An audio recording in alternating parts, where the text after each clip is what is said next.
नमस्कार, मैं हूं राजेश पिपलोदिया और इस वक्त आप देख रहे हैं दोपहर न्यूज का खास कार्यक्रम ज्योतिष शंका और समाधान। तो हमारे बीच एक बार फिर मौजूद हैं प्रसिद्ध ज्योतिष कान्हा जोशी जी। इनसे तो आप मुखातिब हो ही चुके हैं, लगातार एक के बाद एक प्रोग्राम इन्होंने दिए हैं।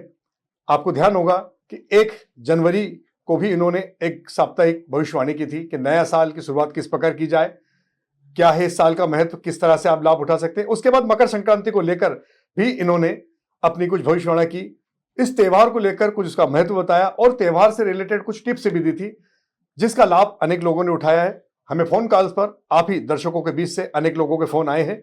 अब एक बार फिर हम मुखातिब हैं और इस वक्त हम कान्हा जी से चर्चा करने जाएंगे, विशेषकर 20 जनवरी से लेकर 26 जनवरी के बीच यह सप्ताह कैसा रहेगा। तो कान्हा जी, सबसे पहले दोपहर न्यूज में एक बार फिर आपका स्वागत है तमाम दर्शकों की ओर से।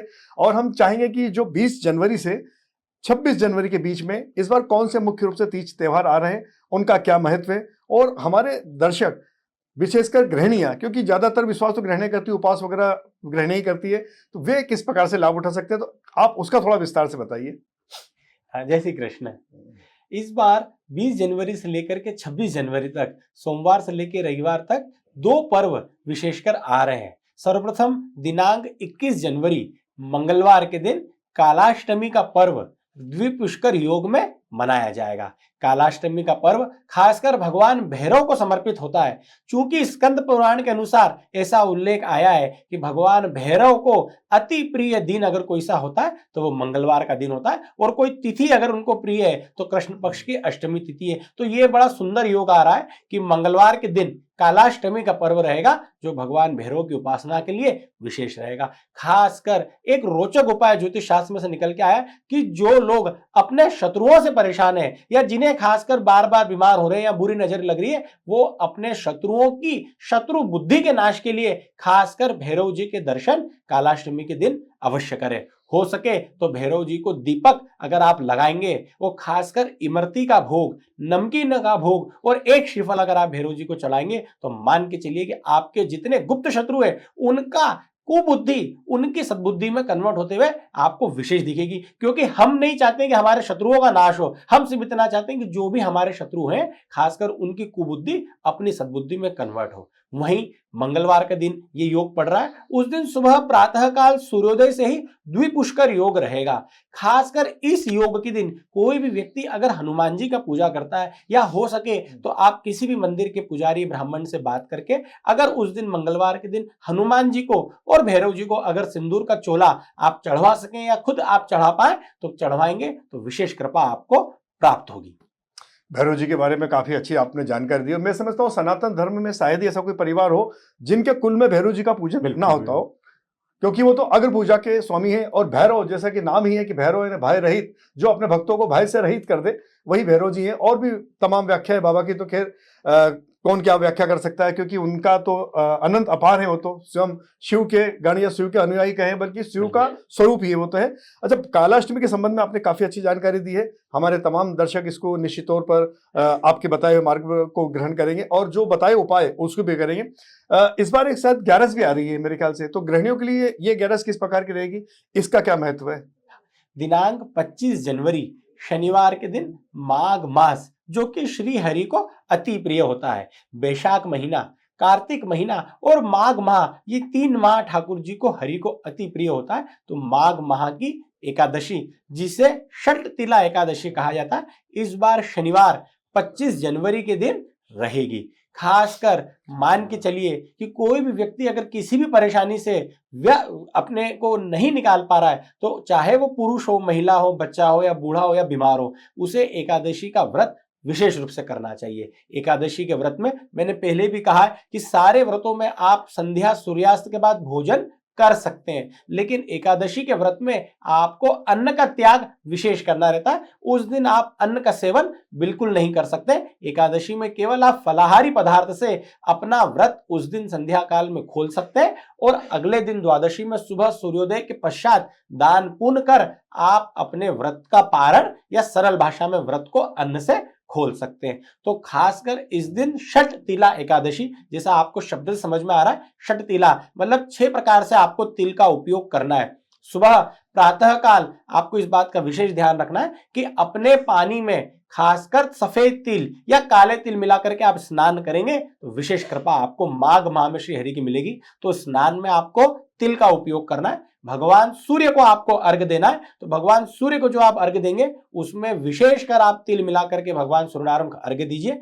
एकादशी के दिन तुलसी महारानी जी को स्पर्श नहीं किया जाता है, तो एकादशी के दिन आपको तुलसी महारानी जी में जल बिल्कुल भी नहीं चढ़ाना है। यह आपको विशेष ध्यान रखना है कि तुलसी जी में रविवार के दिन और एकादशी के दिन आपको जल नहीं चढ़ाया जाता है। तो चूंकि इस बार शनिवार को एकादशी आ रही है इसलिए आप जल नहीं चढ़ाएंगे, और रविवार को रविवार है इसलिए आप जल नहीं चढ़ाएंगे। तो सूर्य को अर्घ आप देंगे तिल डाल करके, सुबह स्नान करेंगे आप अपने जल में तिल मिला करके।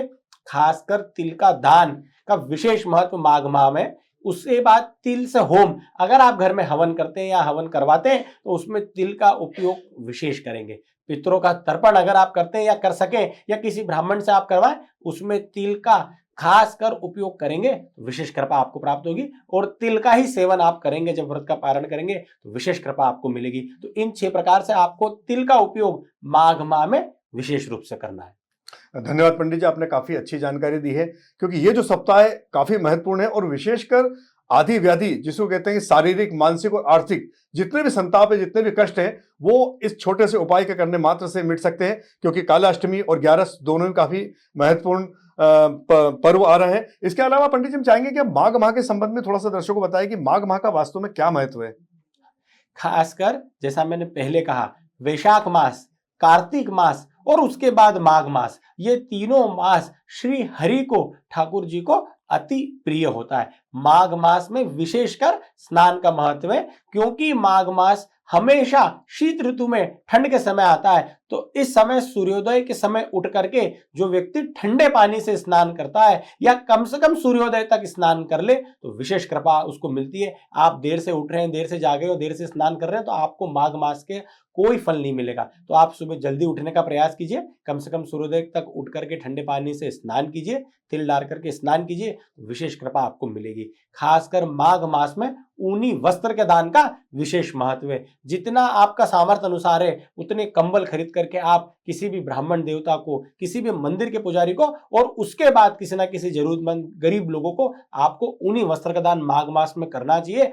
मान के चलिए कि पूरा 9 वर्ष 2025 आपके लिए कई उपलब्धियों से भर जाएगा। अगर ये वर्ष आपकी राशि अनुसार, कुंडली अनुसार खराब भी होगा तो ऊनी वस्त्र का दान आप जो माघ मास में करेंगे वो पूरा की पूरा आपको 9 वर्ष को मंगलमय निकालने में सहायता करेगा। चूंकि अभी 144 वर्षों के बाद जो महाकुंभ चल रहा है वो भी माघ मास में प्रयागराज में चल रहा है। जैसा मैंने कहा कि वैशाख, कार्तिक और माघ, तो वैशाख मास में खासकर उज्जैन में स्नान का महत्व है, कार्तिक मास में खासकर पुष्कर जी में स्नान का महत्व है और माघ मास में विशेषकर प्रयागराज में स्नान का महत्व है। हो सके तो कैसे भी आप समय निकाल करके, क्योंकि व्यस्त तो हम सब है, थोड़ा सा समय आपको निकालना पड़ेगा। अगर माघ मास में आपने प्रयागराज में जाकर के स्नान कर लिया तो आपकी 7 पीढ़ियां और आपकी पुरानी 7 पीढ़ियां पितरों की भी तर जाएगी। विशेष कृपा आपको गंगा, जमुना, सरस्वती की प्राप्त होगी। काफी अच्छी जानकारी पंडित जी दे रहे हैं और आपसे भी निवेदन है कि हमारा कार्यक्रम आप स्वयं देख रहे हैं कितना छोटा है और छोटे से कार्यक्रम में हम काफी सटीक जानकारी आप लोगों के लिए दे रहे हैं। तो हमारा निवेदन है कि सबसे पहले आप हमारे चैनल को सब्सक्राइब कर लीजिए और इसे लाइक कीजिए तथा हमारे कार्यक्रम को आप अपने अन्य दर्शकों तक, अपने अन्य परिचितों तक भी पहुंचाएं ताकि वे भी लाभ लेवे। और हम पंडित जी के साथ एक बार फिर 26 जनवरी के बाद में फिर आपसे मुखातिब होंगे और उसके बाद का सप्ताह कैसा जाएगा, किस तरह के कौन से पर्व आ रहे हैं, उनका आप किस प्रकार से लाभ उठा सकते हैं, इन सारी जानकारी के लिए हम देंगे। और पंडित जी मैं चाह रहा हूं कि अभी मेरे ख्याल से गुप्त नवरात्रि शुरू हो चुके हैं नहीं, या अभी लेट देरी उसमें क्या है, तो उस गुप्त नवरात्रि को लेकर भी कुछ प्रारंभिक तैयारियां आप बता सकते हैं हमारे दर्शकों को। 29 जनवरी के दिन जब मौनी अमावस्या रहेगी, जिसे माघ महीने की अमावस्या कहा जाता है, जो कि सबसे बड़ा अगर कोई स्नान कुंभ का है तो वो केवल और केवल मौनी अमावस्या का रहेगा। मौनी अमावस्या की रात्रि से ही गुप्त नवरात्रि जो कि माघ शुक्ल पक्ष के प्रतिपदा से प्रारंभ हो जाएगी। वहीं अगले दिन 30 जनवरी से माघ महीने के शुक्ल पक्ष की नवरात्रि, जिसे गुप्त नवरात्रि कहा जाता है, वो प्रारंभ होकर के आपको विशेष रूप से 9 दिन मां की आराधना के रहेंगे। साल भर में 4 बार नवरात्रि आती है, 2 बार प्रकट रूप से आती है, जो कि एक बार अक्टूबर के महीने में जिसे हम शारदीय नवरात्रि कहते हैं, और उसके 6 महीने के पश्चात अप्रैल के महीने में, चैत्र महीने में, जिसे हम चैत्र नवरात्रि कहते हैं। 2 बार प्रकट रूप से आपको नवरात्रि का पूजन का मौका मिलता है, और 2 बार गुप्त रूप से, जो कि जनवरी के महीने में या जनवरी के एंड में माघ माह में गुप्त नवरात्रि, और जुलाई के महीने में, आषाढ़ महीने में गुप्त नवरात्रि आपको देखने को मिलती है।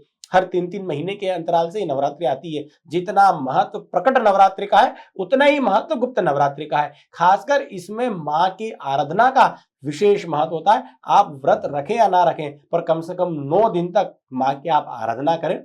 अपने शहर की, जो भी शहर में आप रहते हैं, उन शहर की देवी, अपनी कुल की देवी के आप दर्शन विशेष रूप से करें। श्रृंगार का सामान माता को भेंट करें, और हो सके तो एक सिद्ध कुंजिका स्तोत्र का पाठ आप दिन में 1 बार कर लेंगे तो पूरा दुर्गा सप्तशती पाठ का फल आपको मिल जाएगा। मैं फिर रिपीट कर रहा हूं, सिद्ध कुंजिका स्तोत्र। आपको इसके नाम से समझ में आ रहा है, सिद्ध कुंजिका, कुंजिका मतलब चाबी। आपके सोते हुए भाग्य में, आपके भाग्य के ऊपर जो ताला लगा है, वो ताला आपको ये सिद्ध कुंजिका स्तोत्र की चाबी से वो सोता हुआ भाग आपका खुल जाएगा, और पूरा की पूरी कृपा आपको माता रानी की मिलेगी, और दुर्गा सप्तशती के पाठ का फल आपको केवल सिद्ध कुंजिका स्तोत्र के पाठ से मिल जाएगा।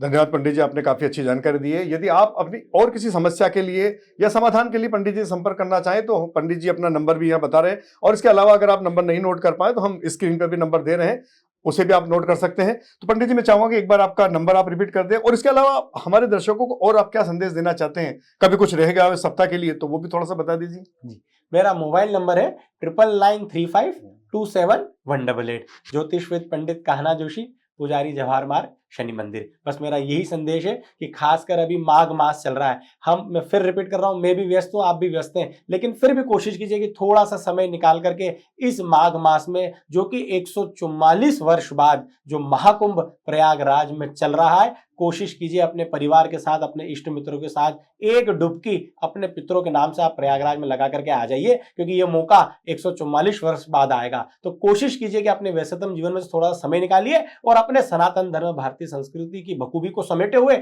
इस कुंभ में, जैसा अभी हम देख रहे हैं कि कई फॉरेनर भी आ रहे हैं, और एक फॉरेनर ने तो अभी कल ही इंटरव्यू दिया कि मुझे मोक्ष की प्राप्ति के लिए मैं यहाँ आकर के गंगा में डुबकी लगा रहा हूं। तो हम तो इस देश में पैदा हुए हैं, इस मिट्टी में पैदा हुए, कम से कम कोशिश कीजिए कि इस माघ माह में प्रयागराज में कैसे भी जाकर के गंगा जमुना सरस्वती के त्रिवेणी संगम में स्नान कीजिए, और अपने को भी तर कीजिए और अपने पितरों को भी तर कीजिए।